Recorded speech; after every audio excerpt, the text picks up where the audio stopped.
Bonsoir. Faut-il refuser les compteurs communicants Linky et compagnie? Tel est le thème de notre réunion publique de ce soir qui est animée par Stéphane Lhomme, militant écologiste, antinucléaire et conseiller municipal à Saint-Macaire. Avant de céder la parole à Stéphane Lhomme, je vous demanderai de couper vos portables, s'il vous plaît. Milesker. Hasi antzin, gaurko gaia da linki elektrika kontagailu berriak, beraz horiek onartu behar ote dira itxetan bai edo ez. Gaurko gaia hori da beraz, eta hortarako karrazti dugu Stéphane Lhomme, autetxe dena Saint-Macaire Giron herrian, eta militantea da, autetxea beraz errekertxe hortan, eta antinukleara da, eta berak beraz aurkeztuko digu. Hasi antzin eskatzen dizugu portable mugikorak, telefono mugikorak itzaltzea, otoi, eta beraz berak frantzez eginen du. Messieurs, dames, bonsoir. Donc, merci beaucoup aux organisateurs. Je suis très content de venir ici. Cette conférence, donc, comme vous pouvez le voir, c'est sur les compteurs communicants, parce qu'on parle beaucoup du compteur Linky, mais pour l'électricité, mais il y a aussi le gaz et l'eau. Voilà. Donc, je viens de témoigner. Alors d'abord, je précise que j'interviens à titre absolument bénévole. Hein. Je demande juste les remboursements des frais de déplacement. J'ai rien à vendre, pas de livre. J'avais bien un livre sur le risque nucléaire, mais il date de 2006. Donc voilà, parce qu'on voit au fur et à mesure que le refus des compteurs se diffuse dans tout le pays, on voit maintenant venir des contre-attaques, des vilainies qui sont lancées un peu contre un peu les gens qui se sont mobilisés contre ces compteurs. D'ailleurs, j'ai eu droit il y a quelques jours à un communiqué de l'Association des maires de France sur ma propre personne, m'accusant de tout un tas de choses, diffamation, et me menaçant de me traîner en justice. Donc on va voir comment ça va se passer. En tout cas, je précise bien, je n'ai rien à vendre. Je viens témoigner de ce que nous avons fait dans notre commune, Saint-Macaire, en Gironde, et puis un petit peu comment, par la suite, ça s'est diffusé dans le reste du pays, puisque il y a quelque temps, nous avons été contactés par GRDF, donc la société de distribution du gaz, pour l'implantation des compteurs Gaspard, compteurs communicants. Et on va voir que les compteurs de gaz et d'eau, alors oui, je précise aussi, comme vous pouvez le voir, je laisse aussi le choix, hein, donc c'est un témoignage des raisons pour lesquelles nous ne voulons pas des compteurs communicants, mais vous avez le choix, le compteur barré ou pas, donc vous ferez comme bon vous semble, même si effectivement les informations que je vais vous donner sont plutôt dans le sens du compteur barré. Donc, on a été contacté par GRDF pour la pose des compteurs, pour la pose de matériel préalable au fonctionnement à la pose des compteurs de gaz, compteurs communicants de gaz, et ils ne fonctionnent pas comme les compteurs d'électricité. Donc, les opérateurs ont besoin d'installer dans les communes des concentrateurs, des sortes d'antennes sur des bâtiments élevés, l'église, une tour, quelque chose, pour par la suite installer les compteurs communicants de gaz. Et donc la commune, pour ce cas-là, justement, a une possibilité très importante de s'opposer, c'est de refuser à GRDF d'installer ces fameuses antennes. Et là, ils sont un peu coincés. On avait un article du Canard enchaîné justement sur notre position à Saint-Macaire, et où ils avaient interrogé GRDF, qui disait qu'ils étaient bien embêtés, ils n'avaient pas pensé à ça.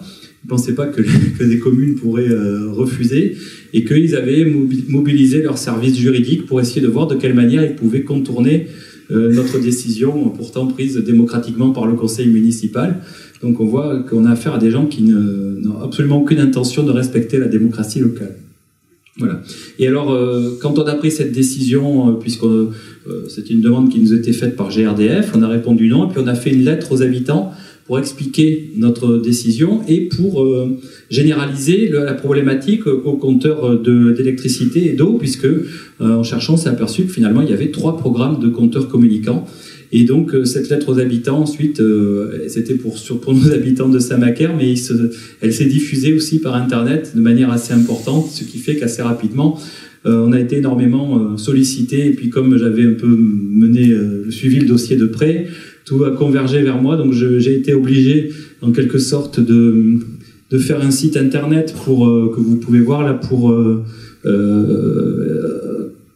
compiler un peu l'ensemble des informations nécessaires, alors plutôt à direction des élus, des maires, des conseillers municipaux, mais évidemment avec beaucoup d'informations pour les habitants aussi.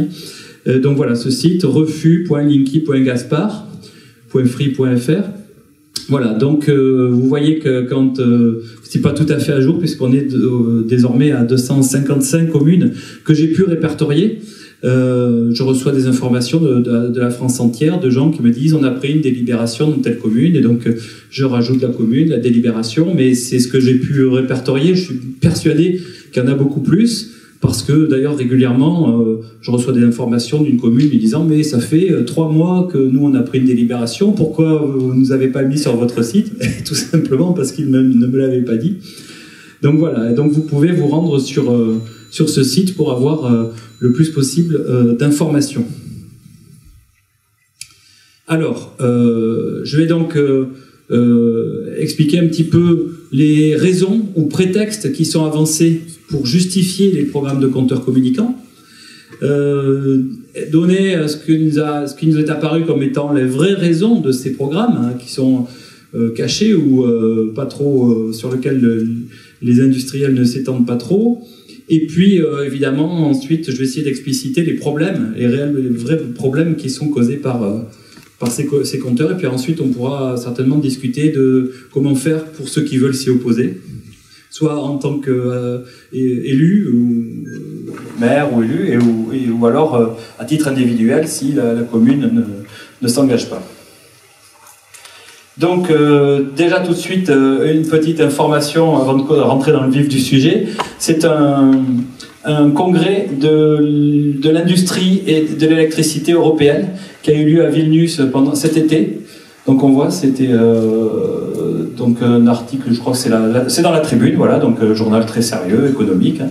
Voilà, et donc ces gens-là se sont exprimés sur la question des compteurs dits intelligents, un terme que je récuse. Hein, ce sont des compteurs communicants, mais c'est des objets. Faut pas, on nous vend ça comme des compteurs intelligents parce que bien sûr. Personne ne saurait être contre l'intelligence, mais la ficelle est un peu grosse pour se faire avoir. Donc ce sont des compteurs communicants qu'on va parfois appeler intelligents, mais voilà. Et donc l'industrie de l'électricité considère que c'est superflu, c'est pas vraiment utile. Alors ça ne veut pas dire que ce sont des militants qui contestent qui estiment qu'il y a des conséquences néfastes avec ces compteurs, mais a priori, par rapport à toutes les technologies, les techniques, les compteurs communicants se semblent absolument inutiles. Donc c'est quand même notable. Et d'ailleurs, des pays importants comme l'Allemagne, par exemple, on va le voir, ont renoncé à la généralisation des compteurs communicants. Donc on voit bien que c'est évidemment beaucoup moins utile ou beaucoup moins nécessaire qu'on veut bien nous le faire croire. Alors voici les prétextes. Par exemple, on nous dit ces compteurs, et en particulier le compteur d'électricité, Linky, c'est indispensable pour intégrer les énergies renouvelables dans le système électrique français. Alors, justement, je venais de vous le dire, voilà, vous voyez un article du Moniteur, mais il y avait la même chose dans pas mal de journaux, Le Monde, etc. Hein. Donc, l'Allemagne renonce à la généralisation du compteur intelligent, du compteur communicant. Donc, au départ, c'est une directive européenne qui lance la possibilité de mettre des programmes de compteurs communicants à condition que ce soit justifié par une étude socio-économique. Et l'Allemagne a demandé au cabinet Ernst & Young, qui est un très grand cabinet international, à nouveau des gens très sérieux, pas du tout des activistes fous furieux, hein. Et ce cabinet est arrivé à la conclusion que les compteurs communicants étaient absolument inutiles pour les habitants. Ils ont suggéré de n'en mettre qu'à partir de 6000 kWh de consommation par an. La moyenne des habitants, c'est 3500. Ce qui veut dire qu'il y aura des compteurs communicants chez peut-être 1% de la population, peut-être les gens qui habitent dans un château, une maison gigantesque, et autrement, ça va être les entreprises, les usines, ce que sais-je. Mais en tout cas, il n'y aura pas de compteurs communicants chez les gens, dans les logements des gens. Alors c'est très important puisque l'Allemagne fait, je ne sais combien, 10, 100 fois plus d'énergie renouvelable que nous. Donc, à nouveau, le prétexte de dire On a besoin de nous mettre des compteurs communicants dans nos maisons pour intégrer les énergies renouvelables dans le système électrique.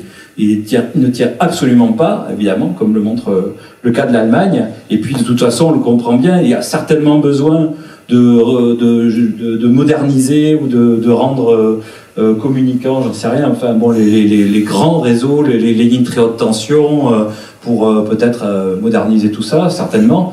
Mais qu'on ait besoin d'avoir un compteur communicant dans notre maison pour intégrer les parcs éoliens, par exemple, dans le système électrique, on voit bien que ça ne tient absolument pas. Alors on nous dit aussi que les compteurs vont servir à avoir des factures précises. Parce qu'effectivement, on a des factures qui sont en partie établies à partir d'estimations. Sauf que depuis très longtemps, on peut, par téléphone ou sur Internet, saisir ou faire savoir à l'opérateur ce qu'il y a sur nos compteurs, et pour avoir une facture très précise. Donc là, à nouveau, ça tient 10 secondes, même pas une seconde, cet argument qui n'est finalement qu'un prétexte. Non, voilà. Alors, on nous dit aussi, il n'y a pas besoin d'être présent pour le relever. C'est vrai que, alors, une fois par an, les opérateurs viennent voir de visu ce qu'il y a sur nos compteurs, parce qu'évidemment, par téléphone, on pourrait leur raconter n'importe quoi. Donc, c'est bien légitime qu'ils viennent voir une fois par an. Et alors, Enedis en particulier, le nouveau nom de ERDF, la société de distribution d'électricité en France, n'arrête pas de dire vraiment que c'est une torture pour les habitants d'être obligés une fois par an de recevoir le monsieur, parce que, alors il dit, il faut poser une journée de RTT ou des choses comme ça. Bon, écoutez, ça fait des décennies que ça existe et qu'on s'est toujours débrouillé, qu'on a des voisins, des grands-parents, etc. pour que l'opérateur vienne une fois par an de visu voir ce qu'il y a sur nos compteurs. Bon, on a survécu avec ça, et je pense qu'on peut continuer. Donc, à nouveau, ça justifie pas ces programmes dont on va voir qu'ils coûtent des sommes absolument astronomiques, puisque le simple remplacement des compteurs d'électricité était évalué à 5 à 7 milliards. Ce sera sûrement beaucoup plus, puisque dans ce genre d'activité, à la fin, on nous dit que on s'excuse, c'est 3 fois plus cher, pardon. Et comme c'est nous qui payons, évidemment, ça leur pose pas de problème. Donc, ils préfèrent annoncer des sommes faibles, mais faibles quand on est déjà à 5 à 7 milliards. C'est gigantesque. Et surtout, ce qu'il faut savoir, c'est que ces compteurs ont une durée de vie beaucoup moindre que les compteurs actuels, et en particulier que les compteurs électromécaniques que vous avez, vous savez qu'il y a une petite roue qui tourne.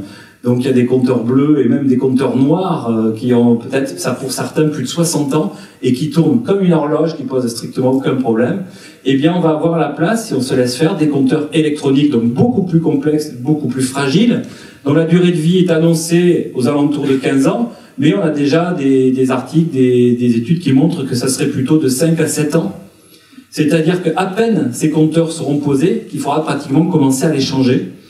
Alors évidemment, on ne nous présentera pas ça sous l'angle, on est désolé, ils devaient durer longtemps, mais ils sont déjà en panne. Non, non, ça sera...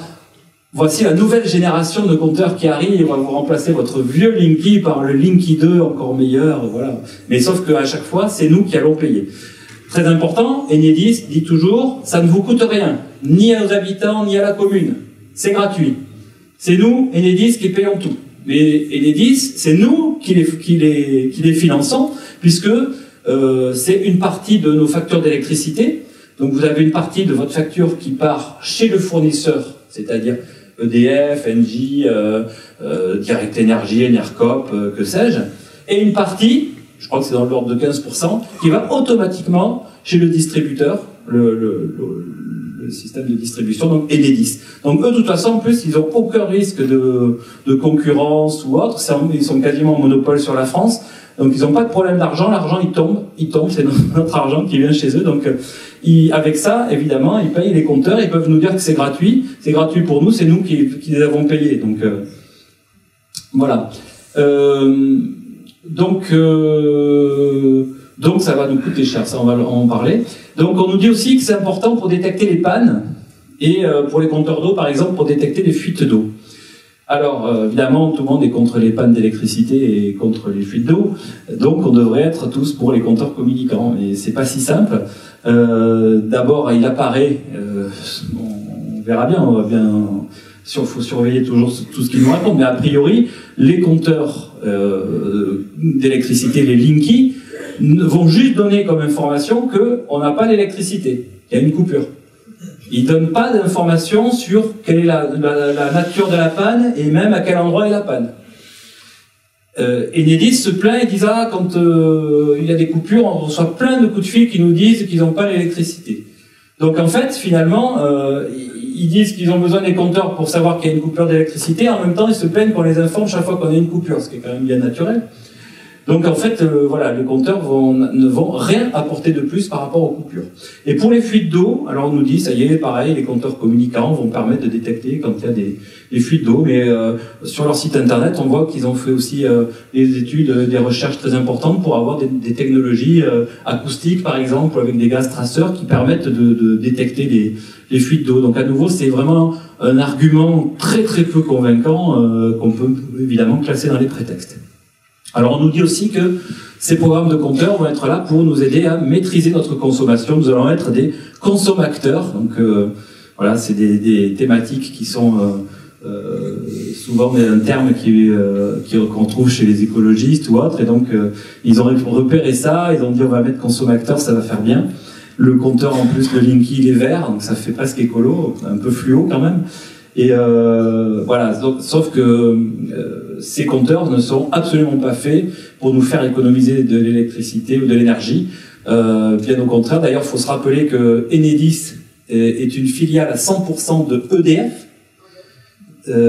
qui vit en nous vendant de l'électricité. Donc ça serait bien la première fois que ces gens se tireraient une balle dans le pied en faisant faire des économies d'énergie et en perdant de l'argent. Donc on va voir tout à l'heure. Ah oui, donc je vais le passer là.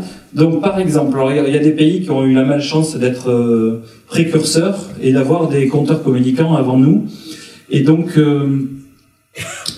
par exemple, voilà, c'est une étude qui a été faite par l'ADEME, l'Agence pour la maîtrise de l'énergie. Ils sont allés se renseigner sur un petit peu tout ce qui se passait dans les pays ou les zones où il y avait déjà des compteurs communicants. Et en particulier, il y a cette étude sur l'Australie, c'est marqué en mal, qui montre que les gens qui ont reçu les compteurs communicants ont fait jusqu'à 10% d'économie au bout de 2 mois, ce qui est quand même pas mal. Le problème, c'est qu'au bout de 4 mois, ça tombait à peu près à 5%, et au bout de 6 mois, c'était revenu au point de départ, et définitivement. Alors ce qui s'est passé, c'est qu'en réalité, les gens ont modifié leur comportement, c'est quelque chose qui est très connu par les chercheurs. Quand vous mettez les gens en situation expérimentale, eh bien les gens modifient leur comportement. Donc on a dit aux gens, on vous met un compteur communicant, ça va vous aider à économiser l'électricité. Alors les gens, ils avaient le sentiment de participer à quelque chose, quoi, une sorte d'expérience. Ils ont fait très attention en fait. Et donc ils ont économisé de l'électricité comme ça, en faisant attention, en éteignant la lumière, etc. Sauf qu'au fil du temps, évidemment, la vie reprend son cours normal. Et au bout de quelques mois, ils avaient oublié tout ça, ils vivaient normalement. Et on s'est aperçu que finalement, les compteurs ne permettaient 0% d'économie. Le comportement, par contre, des gens, et ça nous renvoie peut-être pour les plus âgés qui ont connu les fameuses campagnes de la chasse au gaspillage dans les années 70 en France. Et c'était très important, les gens qui animaient, c'était l'ancêtre de l'ADEME, de l'Agence pour la maîtrise de l'énergie, ont témoigné, ont expliqué que ça marchait très très bien, que la consommation d'énergie avait commencé à baisser de manière importante en France, et que tout d'un coup on leur a sucré tout leur budget, et qu'il fallait absolument que ça s'arrête parce que ça marchait trop bien. Et donc effectivement, on s'est aperçu que quand on forme et quand on informe les citoyens, ils peuvent faire de véritables économies. Et pas avec des gadgets, simplement avec des formations, des informations sur les comportements, sur la façon dont on peut consommer moins. Voilà. Et donc, effectivement, et alors ce qui est en plus très notable, c'est qu'en Australie, et comme dans d'autres pays, les compteurs communicants sont livrés avec ce qu'on appelle un écran déporté. C'est-à-dire que vous avez, par exemple, dans votre cuisine, un écran sur lequel, là, ne vont pas défiler les kilowattheures, mais bien l'argent. Alors là, c'était des dollars canadiens, mais chez nous, ça pourrait être des euros. Alors on est dans sa cuisine, on cuisine, et puis on voit défiler l'argent qui tombe, là, qui s'échappe. Alors là, on s'arrache les cheveux, on dit, oulala, ça coûte très cher, donc on fait attention. Et il n'est pas prévu d'avoir ça en France. Alors, on pourra l'avoir en payant, auprès, non pas d'Enedis, mais auprès de votre fournisseur, EDF, Engie, que sais-je, Enercop. Mais simplement, il y a en quantité très faible de personnes, les gens en précarité énergétique l'auront gratuitement, mais la quasi-totalité de la population n'aura pas d'affichage déporté.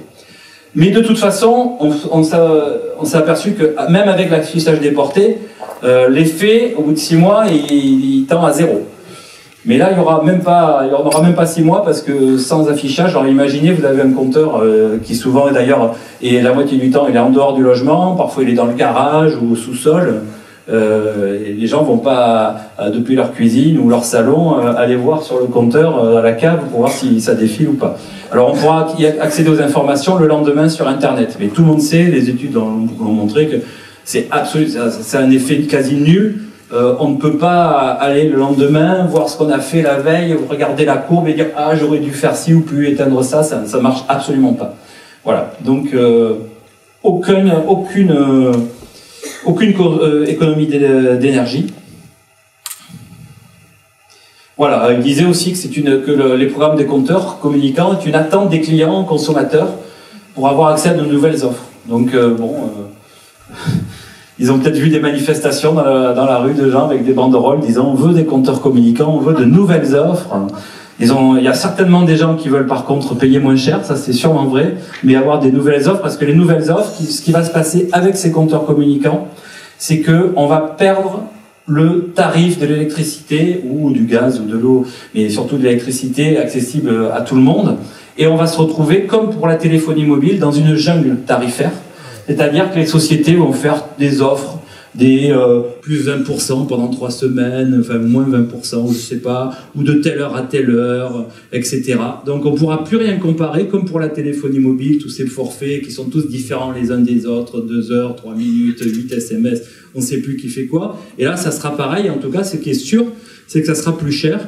Et dans une émission sur la 5, là, ils avaient montré qu'il y avait il y avait déjà les sociétés n'étaient pas encore prêtes trop à présenter leur offre parce que tout simplement on n'est qu'au début de la pose des Linky, mais il y avait déjà 2 offres qui étaient prêtes et elles étaient toutes les 2 plus chères que la moyenne actuelle évidemment. Et donc c'est évidemment ce qui nous attend, c'est de payer plus cher. Alors autre prétexte aussi, on nous dit c'est imposé par l'Europe. Alors déjà, je pense pas forcément un bon argument parce que de nos jours, quand on entend dire c'est imposé par l'Europe, c'est une très bonne raison pour dire, pour au moins s'en méfier, voire pour dire que c'est quand même une mauvaise chose. Bon, l'Europe fait parfois des très bonnes choses pour l'environnement, mais là en l'occurrence non. Et donc, comme je disais tout à l'heure, c'est vrai qu'il y a une directive européenne. Alors, il faut quand même savoir que les directives européennes et les lois, que ce soit d'ailleurs dans les parlements européens ou nationaux, sont très souvent, et de plus en plus, sous l'influence, voire même quasiment rédigées par les groupes industriels qui arrivent avec leur texte de loi ou au moins leurs amendements qui distribuent aux parlementaires ou aux commissaires européens qui leur sont tellement soumis que quand ils ont fini leur mandat, ils sont embauchés. Ensuite, on l'a vu avec carrément le président de la Commission européenne, M. Barroso, qui est allé vendre tout ce qu'il avait pu accéder comme information carrément à Goldman Sachs, la banque qui a causé tant de ravages. Hein. Voilà, donc c'est évidemment le cas le plus emblématique, mais les cas se multiplient de personnalités politiques qui, une fois qu'ils ont bien rendu service aux entreprises, et en particulier ont amené les amendements clés en main pour les faire adopter par leurs collègues, eh bien sont récompensés ensuite à grand renfort de gros salaires. Voilà, et donc mais comme je disais tout à l'heure, la directive européenne demandait aussi de faire une étude socio-économique et on a vu que l'Allemagne est arrivée à la conclusion qu'il n'y avait pas besoin des compteurs communicants. Donc c'est un argument qui tombe, imposé par l'Europe, imposé par la loi de transition énergétique. Alors c'est vrai que la loi de transition énergétique qui est de l'an dernier là, a marqué qu'il fallait remplacer les compteurs d'électricité et de gaz par des compteurs communicants. Mais bon, on va voir aussi que la loi est parfois contradictoire, enfin certaines lois avec d'autres, puisque vous avez aussi la loi qui vous autorise à refuser l'accès de votre logement à qui vous voulez en fait, hein, Et donc, en particulier, quand le compteur est dans votre logement, ce qui est à peu près le cas pour la moitié des gens, eh bien, vous avez le droit de refuser l'accès de votre logement à Enedis, et donc ils ne peuvent pas accéder à votre compteur pour mettre un Linky. Donc c'est la loi aussi, ça. Donc, et puis on va voir qu'il y a une contradiction aussi entre cette loi qui dit on va changer tous les compteurs et le fait que les compteurs appartiennent aux collectivités territoriales. Ça, c'était très peu connu, ça commence à l'être maintenant. Quand on a commencé à se battre sur cette question, il a fallu se battre pour faire comprendre même à des maires que les compteurs leur appartenaient, enfin pas à la personne, mais à la mairie. Et donc, alors certains ont fini par dire ah oui, d'accord, mais les compteurs des bâtiments publics. Non, non. Pas que les compteurs des bâtiments publics. Tous les compteurs d'électricité, ceux qui sont dans vos maisons, appartiennent à la commune. Alors après, on va voir qu'il y a une complexification de la situation par le fait qu'il y a des délégations de compétences vers des syndicats départementaux d'énergie, etc. Mais les compteurs appartiennent aux collectivités territoriales et certainement pas à Enedis et encore moins à EDF.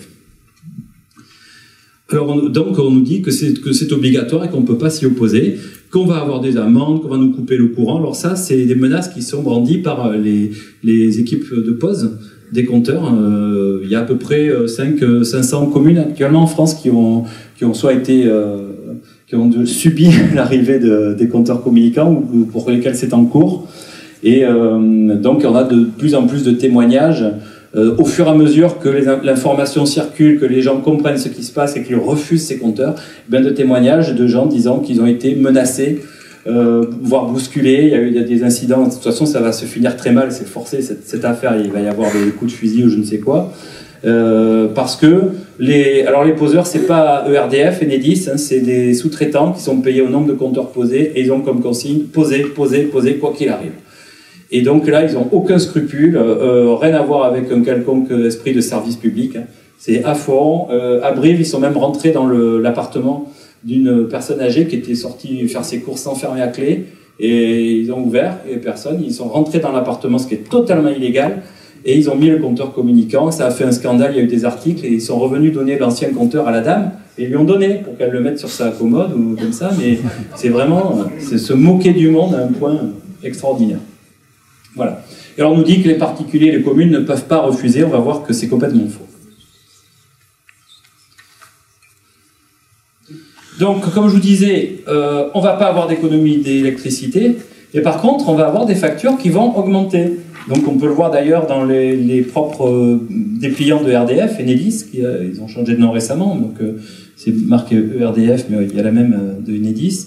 Et donc, dans ces brochures, on voit le retour sur investissement, c'est-à-dire qu'on se rembourser d'une partie des 5 à 7 ou 10 milliards que vont coûter les compteurs, se fera sur la réduction des consommations actuellement non facturées. Donc, ce qui veut bien dire que c'est nous qui allons payer de différentes façons. Donc, il y a une question qui est fondamentale dont il ne parle jamais, c'est la fraude.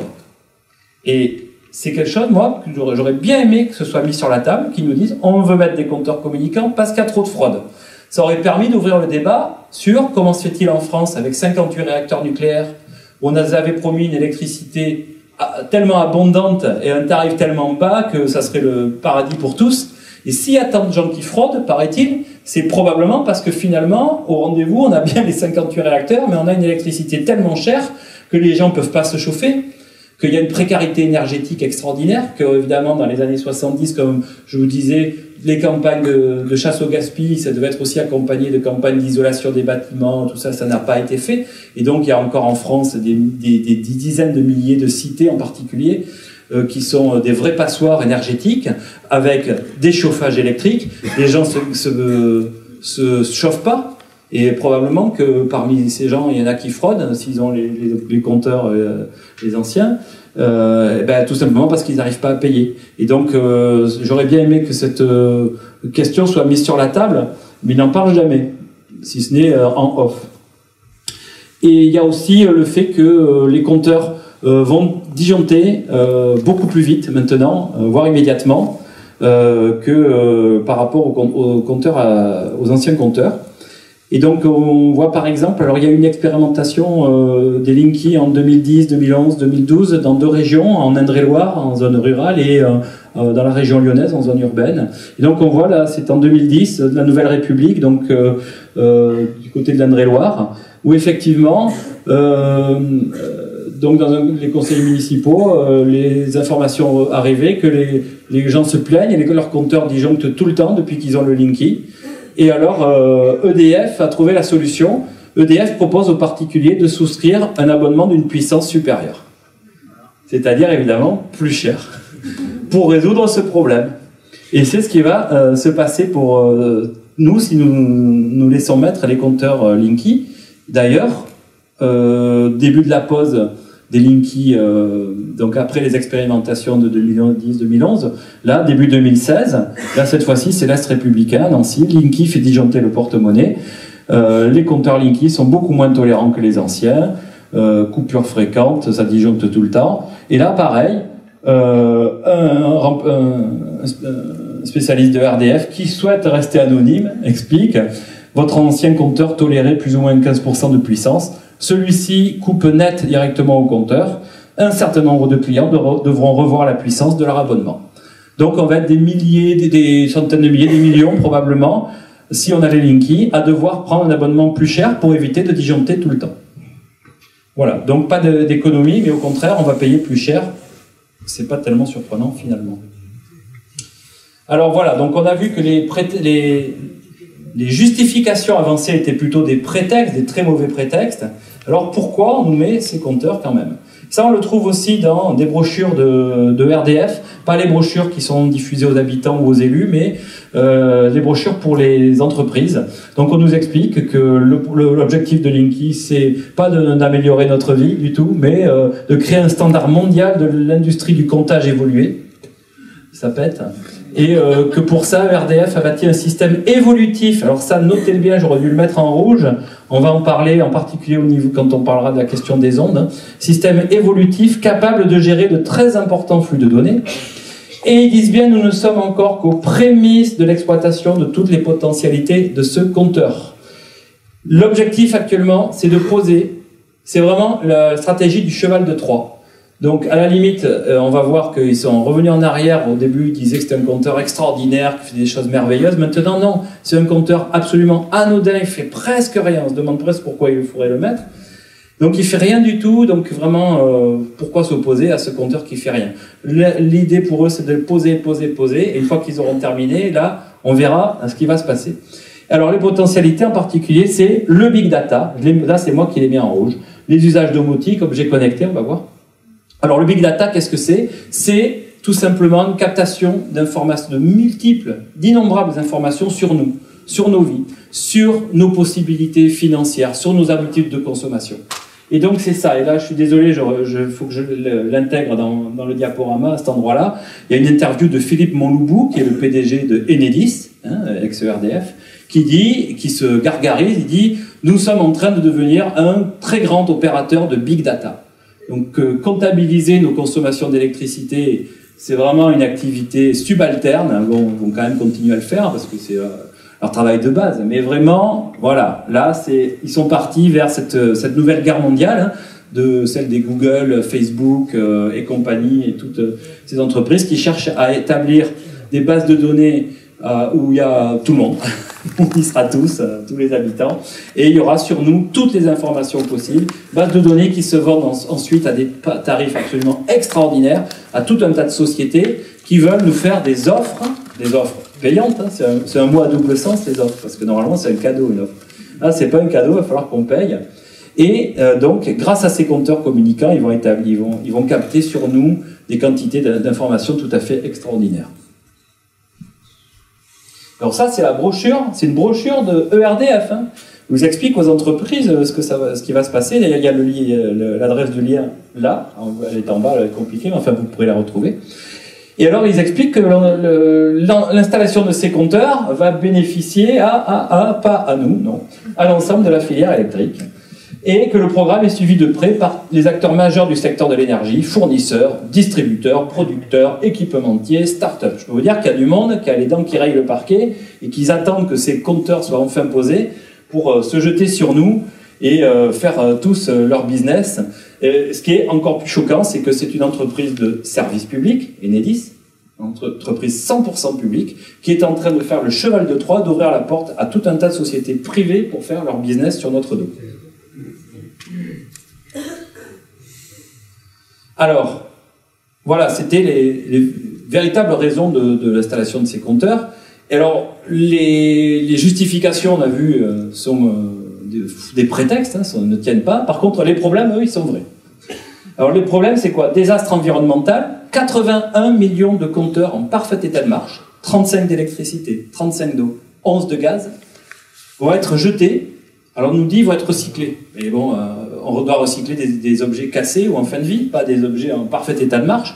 On nous dit, mais regardez, les compteurs d'électricité, on en change 1 million par an. Mais il y a 35 millions de compteurs d'électricité, ce qui veut dire qu'il y a normalement un renouvellement naturel en 35 ans, pas en 4 ans. Donc on va jeter 80 millions de compteurs en parfait état de marche pour les remplacer par d'autres, donc comme je l'ai dit tout à l'heure, dont la durée de vie va être beaucoup plus courte. Donc il va falloir de l'énergie et des matières premières pour fabriquer ces compteurs, de l'argent aussi, le nôtre. Alors qu'on a les compteurs actuels qui marchent parfaitement bien et qui posent aucun problème. C'est ça aussi, c'est très important pour les gens qui veulent s'opposer aux compteurs communicants, communes ou habitants, c'est qu'il ne s'agit pas de partir dans une aventure dans le vide, on va dire, où finalement on se retrouverait avec rien. Non, on a les compteurs actuels, ils marchent parfaitement, ils ne posent aucun problème. Donc, quand on ne veut pas les compteurs communicants, c'est qu'on veut les compteurs actuels. Il faut faire attention aussi, ils disent, les vieux compteurs, non, ils ne sont pas forcément vieux, ou s'ils sont vieux, ils ont peut-être des fois 10, 20, 30 ans, mais ils tournent comme une horloge. C'est pour ça que moi je dis toujours les compteurs actuels, pas les vieux compteurs, mais les compteurs actuels, ils sont très bien. Et donc là, on va commencer cette opération qui est prétendue écologique, hein, la loi de transition énergétique, économie d'énergie, compteur vert fluo, etc. Tout ça doit être écolo, et en fait, ça commence par un véritable désastre environnemental. Il y a un très grave problème de santé publique, on va en parler après, avec les ondes électromagnétiques. Les informations sur la vie privée, utilisables à des fins commerciales ou policières, donc le big data, hein. Les compteurs communicants vont capter donc toutes ces informations. Alors on nous dit, mais elles ne seront utilisables qu'avec l'autorisation de l'usager. Tranquille, là vraiment, on n'a pas de quoi s'inquiéter. Sauf qu'il faudra 10 secondes à un gouvernement pour, suivant la situation, par exemple économique, mauvais chiffres économiques, écoutez, la situation s'aggrave, pour relancer la croissance, c'est toujours pareil, hein, eh bien les sociétés commerciales auront accès aux compteurs communicants, aux informations des compteurs communicants, et puis voilà, et une fois qu'ils seront posés, comme je vous disais, la stratégie du cheval de Troie, une fois qu'ils seront en place, après ils auront toute l'attitude, il suffira d'attendre le bon moment, et puis quand on voit les élections qui se présentent à l'horizon, et les gens qui sont candidats, y compris ceux qui sont déjà en place, on n'a pas de doute qu'à un moment donné, ils trouveront un bon prétexte pour dire que finalement, il faut accéder à ces informations sans notre accord, et puis ça peut être évidemment aussi à des fins policières, parce que ces compteurs vont en particulier pouvoir permettre de savoir s'il y avait quelqu'un ou pas dans l'appartement, éventuellement même de savoir s'il y avait plusieurs personnes. Alors on dira c'est pour chasser le terroriste ou des choses comme ça, évidemment, il suffira d'attendre le prochain attentat islamiste ou je ne sais quoi pour dire, écoutez, pour assurer la sécurité de tous, les services de surveillance, de police et autres auront accès immédiatement aux données des compteurs communicants. Voilà. Donc ça, c'est ce qui nous attend. Alors, la sûreté de ces systèmes aussi, faut pas s'inquiéter, les informations sont cryptées, inviolables. Alors là, aucun problème, sauf que à peine Linky était sorti que des hackers avaient fait des conférences de presse pour montrer de quelle manière ils pouvaient le pirater sans aucun problème. Voilà, donc on sait que les sites internet ou les systèmes les plus sophistiqués de la Maison Blanche ou autres sont hackés régulièrement. Mais alors Linky, on peut être confiant, là, il n'y a aucun problème. Là, c'est inviolable, n'importe quoi. Voilà, augmentation des factures, j'en ai parlé. Voilà. Alors on arrive sur la question de la problématique sur la santé. Alors, toujours se rappeler, c'est bien pour ça que la première page c'était les trois types de compteurs. On a affaire à 3 programmes de compteurs communicants. Électricité, gaz, eau. Il y a des endroits où il n'y a pas le gaz, et il y a des endroits par contre où il y a 2 compteurs pour l'eau, chaude ou froide. On va dire en moyenne, donc, tous les logements de ce pays sont censés se retrouver assez rapidement avec 3 compteurs communicants par logement. Plus tout le matériel complémentaire, parce que les compteurs ne marchent pas tout seuls. Donc, on va le voir aussi, tout un tas d'antennes de répéteurs, répartiteurs, des appareils qui vont être installés dans nos rues, accrochés aux poteaux électriques, etc., qui vont être partout, dans toute la commune, des concentrateurs, et puis donc ces informations vont converger et elles vont repartir ensuite par téléphonie mobile. Les informations des compteurs d'électricité, les informations des compteurs d'eau, les informations des compteurs de gaz, etc. Donc en fait, on va être plongé dans un bain d'ondes électromagnétiques différentes les unes des autres, pas la même fréquence, pas la même puissance, etc. Mais ça va être tout un ensemble. Alors, ce qu'il faut savoir, c'est que les compteurs fonctionnent de manière différente. Les compteurs d'électricité, les fameux Linky, vont envoyer leurs informations par les fils électriques déjà existants. C'est-à-dire qu'en particulier dans les fils de votre logement, va circuler de l'électricité, bien sûr, mais aussi ces données. C'est ce qu'on appelle le CPL, le courant porteur en ligne. Donc, vous voyez ici, vous avez par exemple en bas une prise, et vous avez dans le mur des fils qui vont aller jusqu'aux autres prises, jusqu'aux lampes, et vous avez ça chez vous. Et donc, les informations vont circuler dans les fils, et c'est ça qui crée un rayonnement. Alors, un rayonnement qui peut être faible, nous dit-on. On verra, rappelez-vous, programme évolutif, très grande quantité de données, nous ne sommes encore aux prémices de toutes les capacités de ce compteur. Mais quand bien même ces données créeraient un rayonnement faible, il ne faut pas oublier que par exemple, on a, à part peut-être des gens qui ont leur lit au milieu de la chambre, généralement les lits sont contre les murs, et vous avez des prises pour la lampe de chevet ou autre, et donc il est évident que des millions de gens ont leur lit contre un mur dans lequel passe un fil, dans lequel il y aura un rayonnement. Peut-être faible, à voir, mais en tout cas, on arrive à ce que dit l'Organisation mondiale de la santé, sur son site internet, en version française, vous le trouverez. Donc l'Organisation mondiale de la santé a classé cancérigènes possibles les ondes électromagnétiques, et elle demande si une exposition faible mais prolongée, et là ça sera plus que prolongé, puisque ça sera permanent, est susceptible de susciter des réponses biologiques, c'est-à-dire de nous rendre malades, et de nuire au bien-être de la population. Voilà. Et l'OMS dit notre connaissance des effets biologiques de ces champs, donc les expositions faibles mais prolongées, comporte des lacunes et la recherche doit se poursuivre. Donc, clairement, avec ces compteurs, nous allons servir de cobayes pour voir dans 5, 8, 10, 12 ans si nous avons plein de cancers, de leucémie ou pas. Ça suffit, en tant qu'élu en tout cas, pour dire il y a pour le moins une incertitude, c'est le moins qu'on puisse dire. Nous ne voulons pas servir de cobayes. Nous ne voulons pas que nos administrés et nous-mêmes, et nos enfants en particulier, servent de cobayes. On nous dit, ah, vous êtes contre les compteurs communicants, mais prouvez que c'est dangereux. Là, on est en incertitude scientifique, hein, donc c'est difficile, voire impossible de prouver que c'est dangereux, mais c'est pas comme ça que se présente la situation. Nous, on a les compteurs actuels qui fonctionnent très bien, qui posent aucun problème, donc c'est l'inverse. Vous voulez nous imposer des compteurs communicants, prouvez que ce n'est pas dangereux. Et on ne peut pas, on est en controverse scientifique. Il y a les uns qui disent que c'est pas dangereux, on l'a vu, la même chose pour l'amiante, les pesticides, la radioactivité, les OGM. Ils ont plein d'études qui prouvent que c'est pas dangereux. Il y a des études qui disent l'inverse. Il y a l'OMS qui reconnaît que pour le moins, il y a une incertitude, pour le moins. Voilà. Eh bien, déjà, pratiquement, la question est tranchée. On n'a pas à servir de cobaye. Alors, comme je vous disais, il y a ces compteurs d'électricité, les Linky, qui envoient leurs informations dans les fils électriques.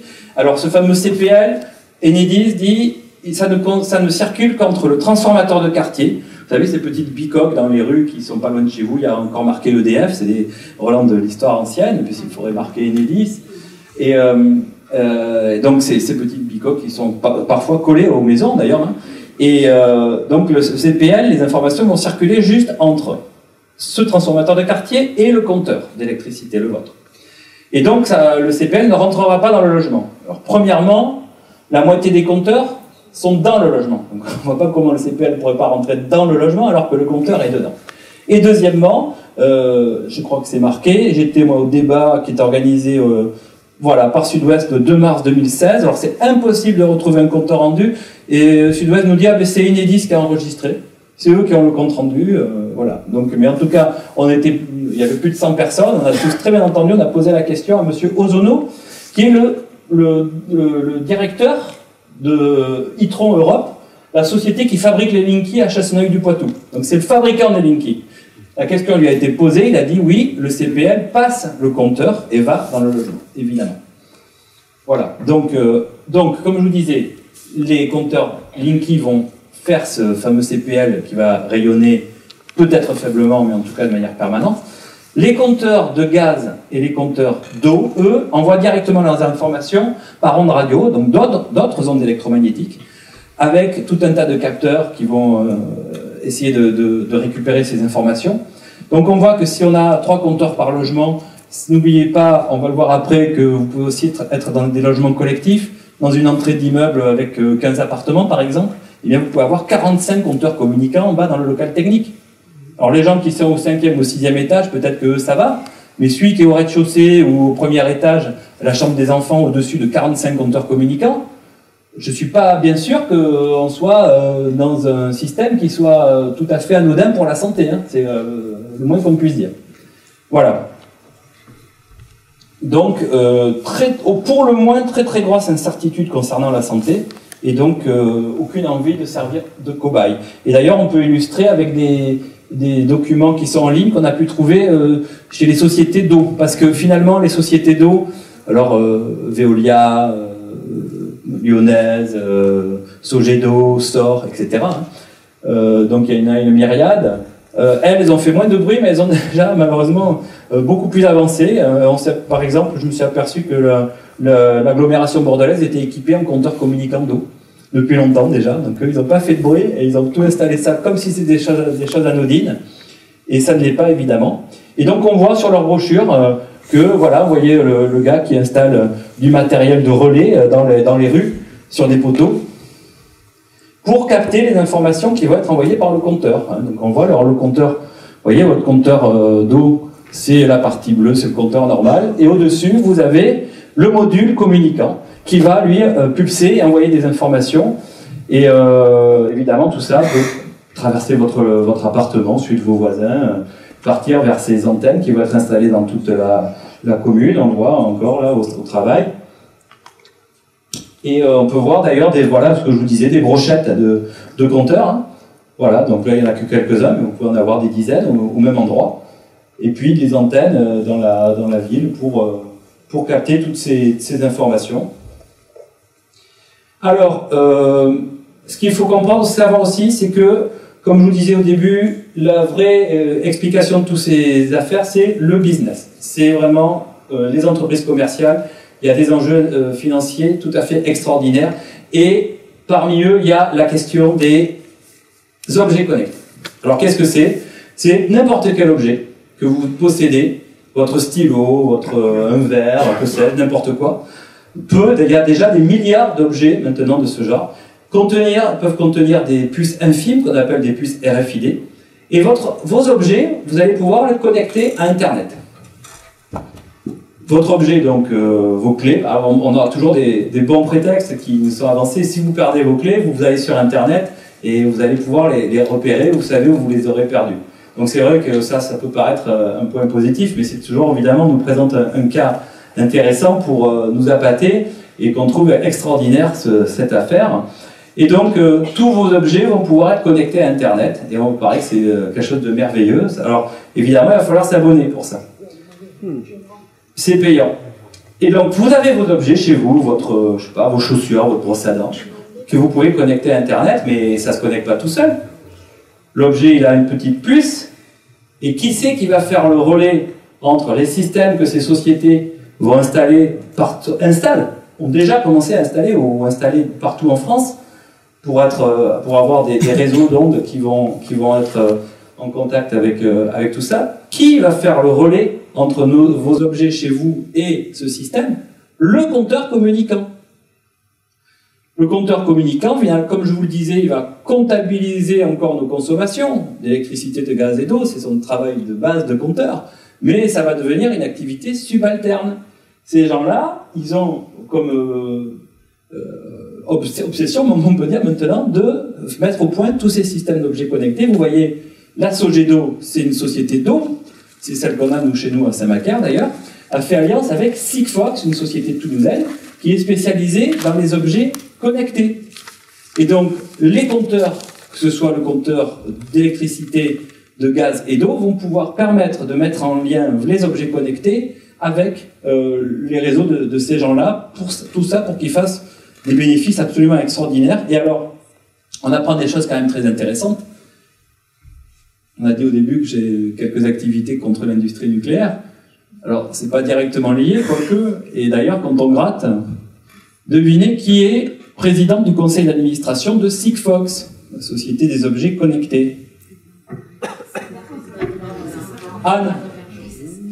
Alors, c'est cette dame qui nous laisse 5, 8, 10, 12 milliards de déficit d'Areva, avec en particulier l'affaire de corruption Uramine, où elle a acheté avec notre argent plus de 5 milliards d'euros des mines d'uranium sans uranium. Donc l'argent a disparu.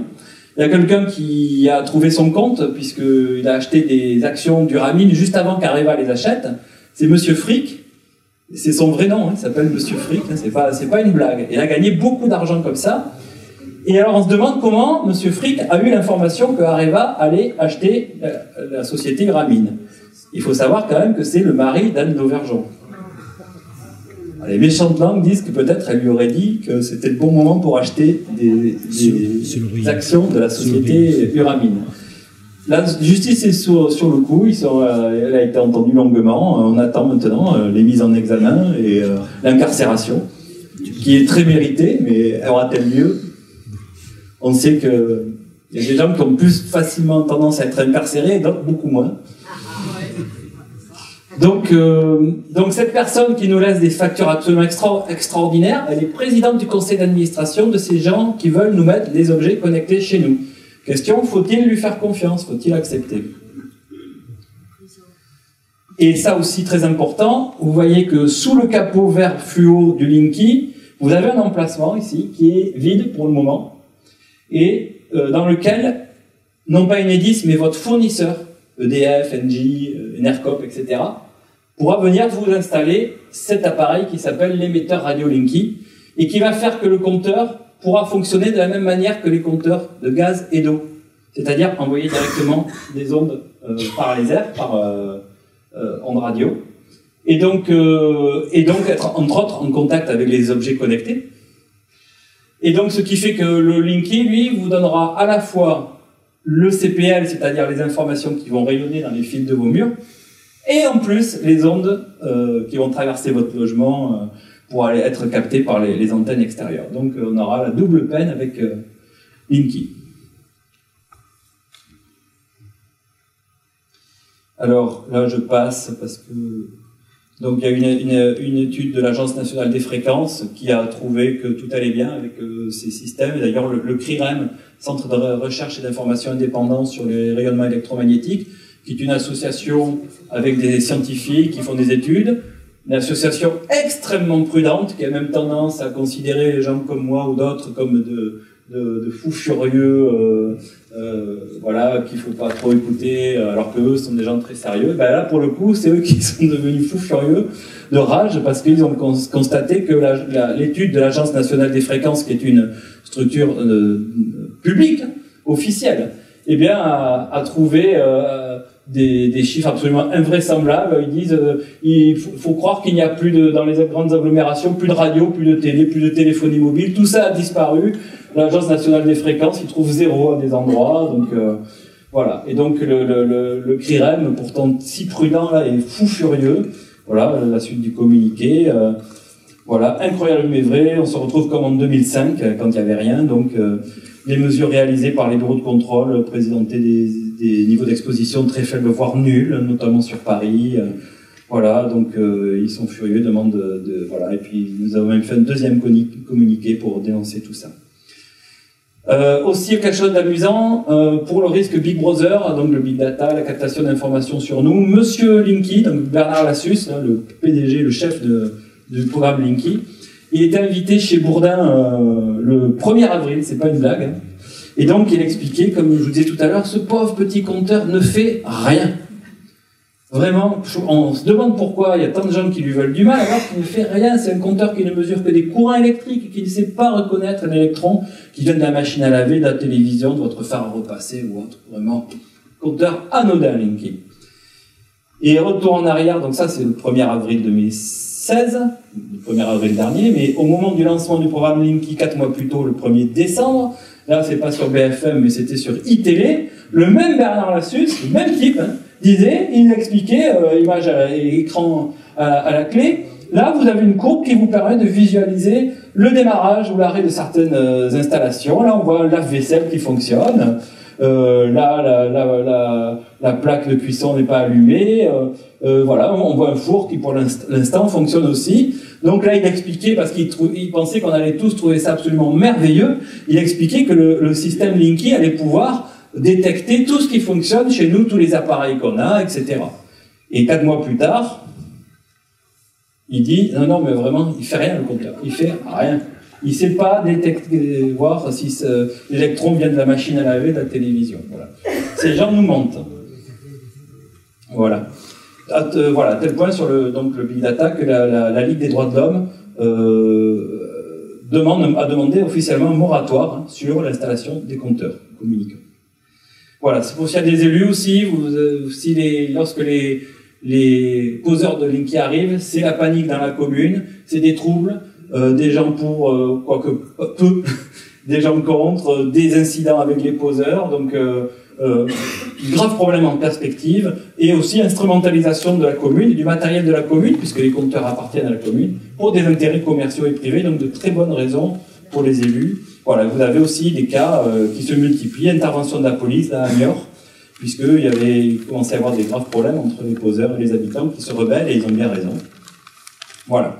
Alors, quand on est convaincu qu'il ne faut pas avoir les compteurs communicants, c'est peut-être votre cas, j'en sais rien, en tout cas il y a des gens qui sont convaincus, et donc il s'agit de voir comment on peut faire pour refuser.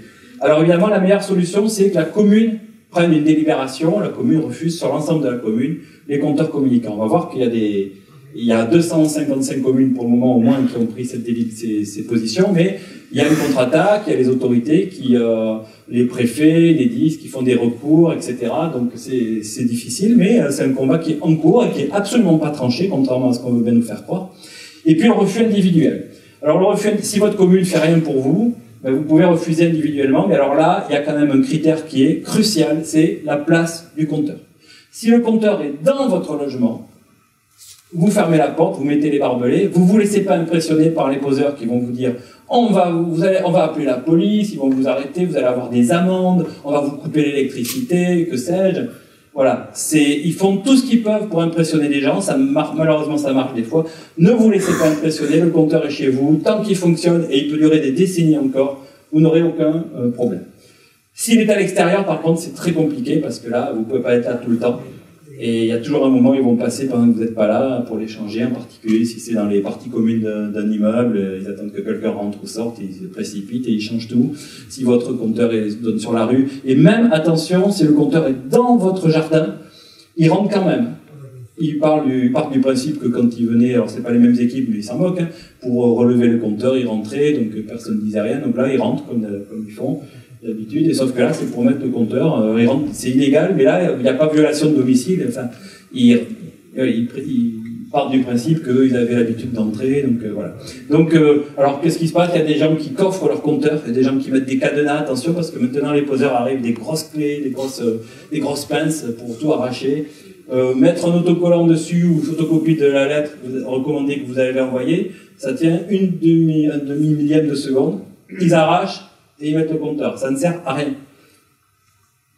Donc il y a des gens qui gardent une vieille voiture devant leur compteur, par exemple, ou une charrette, ou font tout ce qu'ils peuvent, légitime défense. Donc voilà. Alors, les communes, la question actuellement, c'est que, évidemment, les gens qu'on a en face de nous disent vous, les communes, vous n'avez pas le droit de refuser. Ils veulent entrer dans nos communes, jusque dans nos logements, et on doit se taire, on doit baisser la tête. Le président du syndicat départemental d'énergie, le président de l'association des maires de France, locale ou nationale même, le préfet et le député, tout ça et toutes ces huiles-là se joignent pour écrire au maire, qui a osé prendre une délibération, téléphoner, on reçoit plein de coups de fil en disant « vous avez pris une délibération », on leur laisse entendre d'ailleurs parfois que peut-être les travaux qui étaient prévus pour la commune sur le secteur électrique, tout ça pourrait être décalé, enfin c'est vraiment des méthodes absolument ignobles, hein. Tout ça pour essayer de faire reculer les maires, les élus, les conseillers municipaux et les dissuader de prendre des délibérations. Et il y a plusieurs procédures maintenant qui ont été lancées aussi au tribunal administratif pour voir si ces délibérations vont être acceptées ou pas. Alors ils disent les préfets ont annulé les délibérations. Complètement faux. Le préfet peut faire un recours gracieux. Et la commune peut très bien répondre qu'elle n'est pas du tout d'accord et qu'elle maintient sa délibération. Elle en a absolument le droit. Le préfet ne peut absolument pas annuler une délibération. Ni le préfet, ni personne. Ils peuvent, par contre, lancer une procédure au tribunal administratif. Ça va prendre très longtemps. On nous dit, ah, ça y est, le tribunal administratif, c'est tranché, les communes se font bananer. Pas du tout. Alors, il y a eu 3 ou 4, pour le moment, procédures en référé. Vous savez, peut-être, c'est une procédure d'urgence qui ne tranche pas véritablement sur le fond. Sur ces 4 procédures, les délibérations en question ont été suspendues, pas annulées, c'est une procédure provisoire qui ne tranche pas sur le fond. Et il se trouve que c'était des communes qui avaient pris des délibérations vers le début de la fronde et qui étaient des délibérations qui avaient été rédigées un peu rapidement et qui n'étaient pas très bonnes en réalité. Ce qui fait qu'en réalité, que ce soit Villepot dans le 44, Loubeau dans le 09, Port-Sainte-Marie dans le 47 en particulier, ces communes ont repris de nouvelles délibérations. Et ça, on ne le dit pas. Donc la première a été suspendue. Loubeau, même dans le 09, ils l'ont retiré avant qu'il y ait la procédure. Donc la procédure s'est éteinte. Et ils ont pris une nouvelle délibération mieux rédigée. Pour toutes les autres communes, dont Saint-Macaire, chez moi, ou d'autres, hein, on est de plus en plus nombreux, donc il y a, parmi les 255, je pense qu'on va tous y passer, on reçoit des invitations, entre guillemets, pour le tribunal administratif, pour des procédures sur le fond. Ça va prendre au moins 1 an. La justice administrative, c'est très long en France, il n'y a pas les moyens. Hein. Et donc, si vous entendez dire que les tribunaux administratifs ont annulé les délibérations, c'est complètement faux. La situation est complexe. Les communes sont propriétaires des compteurs communicants, mais dans la plupart des cas, elles ont transféré leurs compétences à un syndicat départemental d'énergie. Et là, on nous dit, ah, ça y est, la commune a transféré sa compétence, elle n'a plus rien à dire. C'est pas évident, c'est pas si simple, c'est complexe. Ça, on rentre dans des notions importantes, complexes, comme ce qu'on appelle les objets, les biens de retour. Donc, ces biens, les compteurs appartiennent à la commune, ils sont, semble-t-il, en partie, la propriété peut avoir été transférée en même temps que la compétence, mais si la commune quitte le syndicat, elle peut le faire quand elle veut, les biens de retour, donc les biens lui reviennent, donc ils restent à la commune. Donc la question qu'on est en train d'essayer de creuser, c'est de savoir ce que le syndicat peut faire de ces objets, de ces biens qui appartiennent quand même à la commune. Est-ce que le syndicat peut dire, ben nous, on a demandé à Enedis de les remplacer par des compteurs communicants et la commune n'a rien à dire? C'est pas si sûr.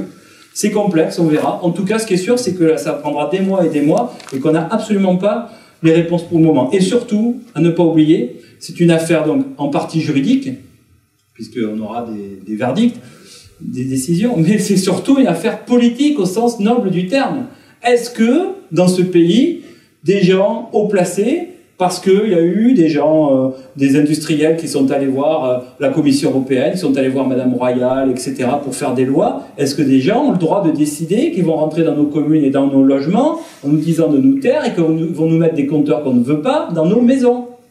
C'est ça qui est en jeu. Et c'est pour ça qu'il faut que le plus possible de communes prennent des délibérations pour que le chiffre augmente et qu'on arrive à poser sur la table un vrai problème de société. Et à la limite, j'ai envie de dire, évidemment, j'ai préféré que ça tourne bien sur le plan juridique, mais à la limite, peu importe les résultats des tribunaux. Ce qu'il faut, c'est arriver à faire en sorte que, parce qu'il y a beaucoup de communes et des communes de plus en plus grandes qui prennent position, et parce qu'il y a une foison de collectifs qui naissent dans toute la France, de collectifs de gens qui se regroupent pour manifester, pour protester, pour refuser des compteurs, qu'à un moment donné, et d'ailleurs, puisqu'il y a une campagne présidentielle, généralement l'élection présidentielle ne sert pas à grand-chose, mais là elle pourrait peut-être être utile, si on arrive à faire comprendre à un certain nombre de candidats que s'ils disent Linky pour tout le monde, ou compteur communicant pour tout le monde, ils risquent de perdre beaucoup de voix. Et ce qu'il faut qu'on arrive à obtenir, c'est ce qu'ont obtenu par exemple les Québécois, c'est-à-dire le droit de retrait. C'est-à-dire le droit à la fois de refuser le compteur communicant et même de faire enlever, le droit de retrait, enlever les compteurs communicants qui ont été posés.